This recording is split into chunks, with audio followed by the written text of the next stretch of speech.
Hello dear students of class 10th. So let us start our chemistry class today.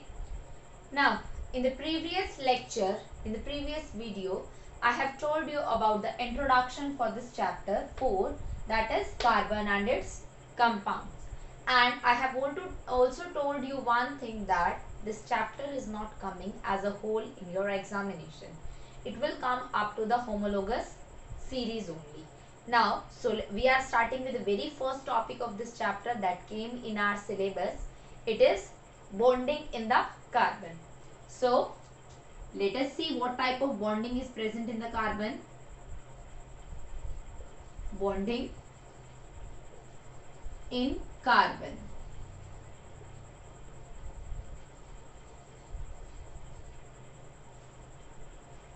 Now, when we are talking about the bonding in carbon, we see that various molecules are possessing the various types of bonding. If we are talking about the NaCl, which is common salt, NaCl जो हम घरों में use करते हैं, नमक होता है जो, इसके अंदर किस तरह से बॉन्डिंग प्रेजेंट होती है? सबसे पहले तो हमें ये देखना है कि ये जो हमारा कंपाउंड है ये बना किस चीज से हुआ है. ठीक है, अब हमें अगर इस कंपाउंड को स्प्लिट करते हैं तो Na पॉजिटिव और Cl नेगेटिव, ये दो कैटायंस और एनायन से मिलके बना हुआ है, which means that it is having one cation and other anion. जो दो चीजें आपस में मिलके क्या बना रही हैं? NaCl.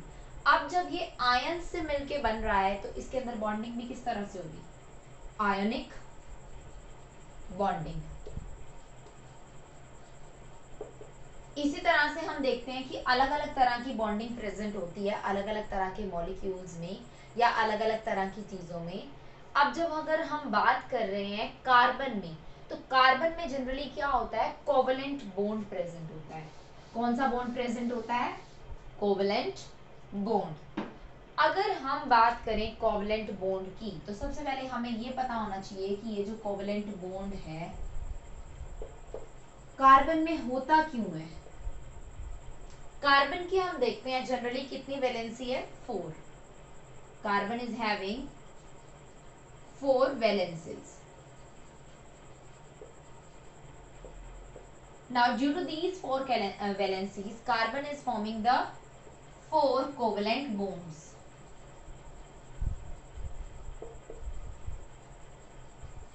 Now carbon is forming the 4 covalent bonds. Now when we are talking about these covalent bonds, we are able to see that these are the strong kind of bond. ये बॉन्ड बहुत ज्यादा strong होते हैं, इसीलिए generally carbon के अंदर क्या होता है? कोवलेंट बॉन्ड प्रेजेंट होते हैं. अब ये लिख लो कि ये एक स्ट्रॉन्ग टाइप के बॉन्ड्स होते हैं जिनको तोड़ना थोड़ा सा मुश्किल होता है. ठीक है, जिनको तोड़ना थोड़ा सा मुश्किल होता है. अगर हम देखते हैं कि बहुत सारे एग्जाम्पल्स दे रखे हैं, अब बहुत सारे एग्जाम्पल्स की अगर अपने बात करें जनरली, जैसे हमारी बुक में हमें काफी सारे एग्जाम्पल्स दिए जाएंगे बॉन्डिंग के लिए, तो एक एग्जाम्पल उनमें से है CH3COOH. ये भी क्या है? कार्बन का ही एक कंपाउंड है जिसको अपने क्या बोलते हैं? Acetic acid. अब जब ये कार्बन का कंपाउंड है, एसिटिक एसिड है, इसके अलावा बहुत सारे और कार्बन के कंपाउंड्स हैं, तो जनरली इसके अंदर क्या होता है? अलग अलग तरह के जो है, अब कार्बन के साथ अलग अलग तरह के एटम्स प्रेजेंट होते हैं जो कि इसके साथ बॉन्डेड रहेंगे. फॉर एग्जांपल अगर हम इसके अंदर बात करें, जैसे ये सेंट्रल कार्बन है हमारा, तो इसके साथ किस किस तरह से बॉन्ड जुड़े हुए हैं? ऑक्सीजन का बॉन्ड जुड़ा हुआ है, हाइड्रोजन का बॉन्ड जुड़ा हुआ है, कार्बन का बॉन्ड जुड़ा हुआ है. तो हम देखते हैं कि बहुत सारी चीजें हैं जो इसके साथ बॉन्ड बनाती हैं. अब जैसे CH3COOH है, अब ये जिस तरह की बॉन्डिंग कार्बन के मॉलिक्यूल्स में प्रेजेंट होगी वो कोवलेंट बॉन्डिंग होगी. इसके अलावा अगर अपने और बात करें जैसे, तो वो क्या है? CH4 जो कि अपना मीथेन. अब कार्बन के साथ 4 हाइड्रोजन जुड़े हुए हैं. अब वो 4 हाइड्रोजन जुड़े हुए हैं, तो उन 4 हाइड्रोजन के अंदर बॉन्डिंग कौन सी प्रेजेंट होगी? उन 4 हाइड्रोजन के अंदर अपनी कौन सी बॉन्डिंग प्रेजेंट होगी? उन 4 हाइड्रोजन के अंदर जनरली हम लोग देखते हैं कि वापस वही हमारी जो है कोवलेंट बॉन्डिंग प्रेजेंट रहेगी. अब जब हमारी जो कोवलेंट बॉन्डिंग है, कोवलेंट बॉन्डिंग क्या करती है कि उस मॉलिक्यूल को बहुत स्ट्रॉन्ग बना देती है. अब कार्बन के हम जितने भी जैसे देखेंगे, अब ये है CH3Cl, ठीक है, क्लोरोमीथेन होता है, या फिर CHCl3 ट्राइक्लोरोमीथेन है, या इसके बाद CCl4 टेट्राक्लोरोमीथेन।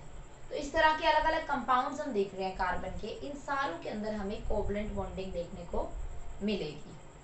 अब जब कार्बन कोवलेंट बॉन्डिंग बना लेता है तो इसके अंदर एक टेंडेंसी भी आ जाती है कैटायन फॉर्मेशन की और एनायन फॉर्मेशन की। तो अब हम वो देखेंगे कि वो जो टेंडेंसी है वो इसकी किस तरह से काम करती है।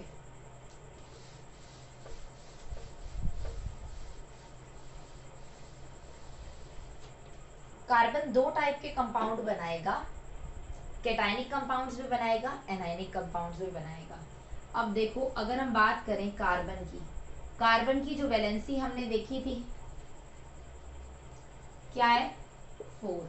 अब इस वैलेंसी का मतलब क्या है कि ये 4 इलेक्ट्रॉन्स ये लूज भी कर सकता है, गेन भी कर सकता है, ठीक है। अब कार्बन की जो वैलेंसी 4 है, अगर ये इन चारों को लूज कर रहा है, ठीक है, ये जो अपने 4 इलेक्ट्रॉन्स है इनको लूज कर रहा है, तो ये क्या बनाएगा, कार्बन 4 पॉजिटिव चार्ज बनाएगा। मतलब इसने अपने 4 इलेक्ट्रॉन्स जो है दे दिए। अब जब ये अपने 4 इलेक्ट्रॉन्स दे रहा है, 4 ये अपने देख रहे हैं इसके अंदर कि अपने इलेक्ट्रॉन्स को लूज करेगा, तब अपने इसको क्या बोलेंगे, कार्बोकेटायन, क्योंकि इसने यहाँ पे कैटायन की फॉर्मेशन की है, फॉर्मेशन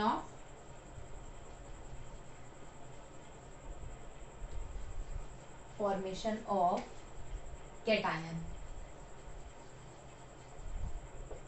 ठीक है, इसने यहाँ पे कैटायन की फॉर्मेशन की है। अगर अपने सिमिलर वे में बात करें कार्बन के अंदर, हम बिल्कुल एग्जैक्टली यही बात करें कि वो 4 इलेक्ट्रॉन्स लूज ना करके कार्बन जो है इसकी जो वैलेंसी है 4 है, इन 4 इलेक्ट्रॉन्स के अलावा 4 इलेक्ट्रॉन्स जो बाहर से कहीं से गेन कर रहा है, ये गेन करके क्या बना रहा है, C4 नेगेटिव। जब इलेक्ट्रॉन्स लूज होते हैं, जितने इलेक्ट्रॉन्स लूज होंगे उतना पॉजिटिव चार्ज आता है, और जितने इलेक्ट्रॉन्स हम गेन करते हैं, गेन में भी उतना ही नेगेटिव चार्ज आ जाता है, ठीक है। अब हम देख रहे हैं कि ये 4 इलेक्ट्रॉन्स गेन कर रहा है, इसको हम क्या बोलेंगे, कार्ब एनायन।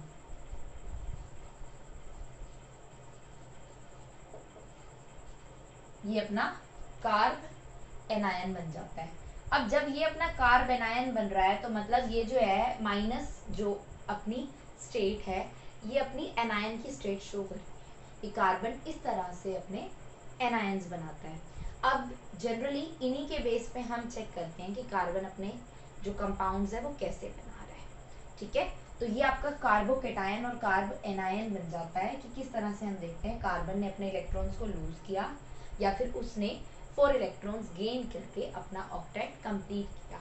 अब जनरली ये लूज करना इलेक्ट्रॉन्स को या फिर गेन करना होता किस लिए है, अगर हम बात करें ये चीज, तो ये क्या होता है कि जब कार्बन इलेक्ट्रॉन या तो लूज करेगा या इलेक्ट्रॉन्स वो गेन करेगा, तो वो जनरली अपने ऑक्टेट को कंप्लीट करने के लिए ही ये सब कुछ करता है।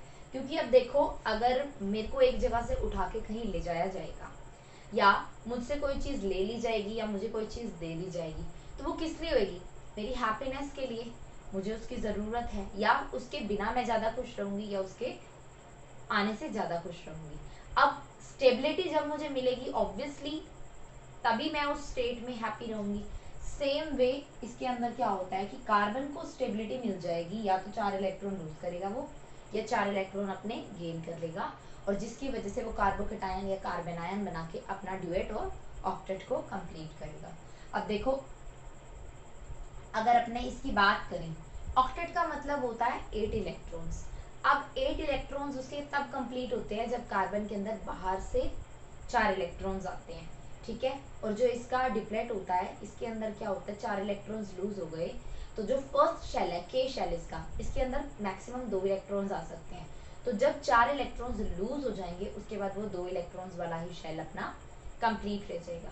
तो इस तरह से जनरली क्या होता है, ये अपने शेल्स को कंप्लीट रखने के लिए बॉन्डिंग दिखाएगा, ठीक है। आइदर इट कैन लूज और either it can gain. If you want you can note this down with in a fraction of minute.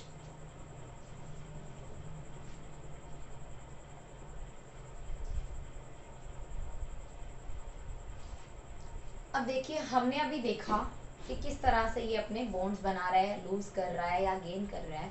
या इससे पहले जो मैंने आपको स्ट्रक्चर कह रही हूँ, एग्जाम्पल दिया था एसिटिक एसिड का, ट्राइक्लोरोमीथेन, या इस तरह से एग्जाम्पल्स दिए थे। अब जनरली ये सारे कार्बन के जो है कंपाउंड्स है, मतलब कार्बन ने ही अपने कोई प्रोडक्ट्स बनाए हैं। अब इनके अंदर हम देखते हैं प्रोडक्ट्स के अंदर क्या होता है कि जो कार्बन है ना, अब हर प्रोडक्ट का अलग अपना मेल्टिंग पॉइंट और बॉइलिंग पॉइंट होगा। क्यों? क्योंकि उसके अंदर अलग तरह से जो एलिमेंट्स हैं वो प्रेजेंट होंगे और उनकी क्वांटिटी भी अलग अलग रहेगी, ठीक है। अब अपने जनरली देखेंगे कि कार्बन जो है किस तरह से अपने कंपाउंड्स के साथ स्ट्रक्चर बना रहा है। उन स्ट्रक्चर्स को अपने डॉट स्ट्रक्चर बोलते हैं। अब अपने देखेंगे कि वो डॉट स्ट्रक्चर बनते कैसे हैं। Okay, so let us start with that topic. Generally क्या होता है कि किसी भी तरह का कंपाउंड हमने बनाना है, अगर हम किसी भी तरह का कंपाउंड बना रहे हैं तो सबसे पहले हम उसकी वैलेंसी चेक करते हैं। फॉर एग्जांपल, अगर मैंने H2 का ही बनाना है, कार्बन के साथ अगर मैं एक बार ना बात करूं, सिंपली H2 की ही बात करूं, ये मुझे बनाना है, तो सबसे पहले मैं ये देखूंगी कि हाइड्रोजन की वैलेंसी क्या है, 1 है। 1 इसकी वैलेंसी है, विच मीन्स इसके आउटर शेल इलेक्ट्रॉन्स 1 है, ठीक है। या फिर इसके आउटर शेल के अंदर इलेक्ट्रॉन की जो प्रेजेंस है वो 1 है। अब H2 ले रही हूँ, मतलब 2 हाइड्रोजन को आपस में जोड़ रही हूँ, तो सबसे पहले मैं क्या करूंगी, 2 हाइड्रोजन ही ले लूंगी। अब एक के पास कितने इलेक्ट्रॉन्स है, 1, दूसरे के पास भी कितने इलेक्ट्रॉन्स है, 1। अब ये क्या करेंगे, अपने इलेक्ट्रॉन्स की शेयरिंग कर लेंगे। दोनों ने इलेक्ट्रॉन्स शेयर कर लिए और किस तरह का बॉन्ड बनेगा, H हाइड्रोजन बॉन्ड अपना ऐसे बनेगा, ये अपनी बॉन्डिंग रहेगी, ठीक है। अब देखो, इसके अलावा अगर अपने बात करते हैं किसी और की, नाइट्रोजन की,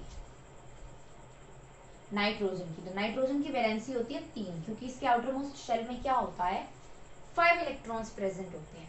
अब 5 इलेक्ट्रॉन्स जो प्रेजेंट होते हैं, तो ये क्या करेगा, 5 लूज करने की बजाय क्या करेगा, 3 को गेन कर लेगा। तो अब इसलिए इसके पास 3 इलेक्ट्रॉन्स आ जाएंगे। अगर अपने वहीं पे N2 करेंगे, N2 कितने हो गए, अपने 2 नाइट्रोजन के बॉन्ड्स बनाएंगे, तो क्या करेंगे हम लोग जनरली देखेंगे कि अब एक नाइट्रोजन है, उसके पास कितने इलेक्ट्रॉन्स हैं, 3, ठीक है। अब दूसरा नाइट्रोजन है, सेम, उसके पास कितने इलेक्ट्रॉन्स हैं, 3। क्या करेंगे, ये अपने इलेक्ट्रॉन्स को शेयर कर लेंगे। अब ये दोनों नाइट्रोजन अपने इलेक्ट्रॉन को शेयर कर रहे हैं। अब देखो, 2-2 इलेक्ट्रॉन्स आ रहे हैं, मतलब 6 इलेक्ट्रॉन्स टोटल हो रहे हैं, 2-2 के 3 पेयर बन रहे हैं। दो इलेक्ट्रॉन्स मिलके हमेशा एक बॉन्ड बनाते हैं।